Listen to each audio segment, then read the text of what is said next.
আজি মই শাকৰ এটা ৰেচিপি লৈ আহিছোঁ। এয়া হ'ল ঘৰৰে শাক, ডিমা শাক। খাবলৈ বহুত তিতা আৰু এয়া মোক ভণ্টিয়ে উঠাই হেল্প কৰি দিছে। দেখিছেনে কিমান ধুনীয়া হৈছে ডিমা শাককেইটা। ইফালে কাকাই ৱালত উঠি তিতাকেৰেলা পাৰি আছে। ঘৰৰে তিতাকেৰেলা গছৰ আগ পাইছেগৈ।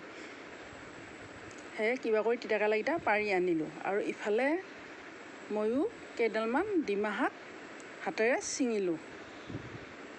ময়ো কামত লাগি গৈছোঁ। ইফালে ধুই মেলি বাচি কুটি লোৱা হ'ল।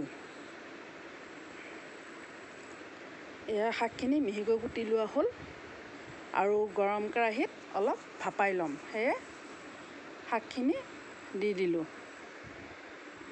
আৰু অকণমান নিমখ ওপৰতে ছটিয়াই দি ঢাকন মাৰি দিলোঁ।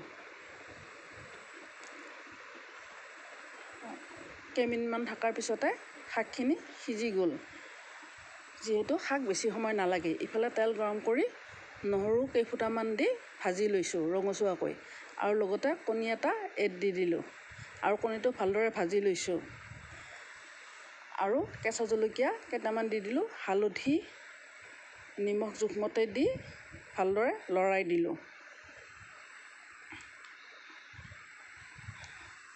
এতিয়া ভাপত দিয়া শাকখিনি দি ভালদৰে লৰাই দিছোঁ। দি 2 মিনিটৰ কাৰণে ঢাকন মাৰি দিলোঁ। যিহেতু শাক হৈয়ে আছে। এয়া শাক হৈ গ'ল, খাবলৈ ৰেডি। আপোনালোকে ডিমা শাক কেনেদৰেনো বনাই জনাবচোন।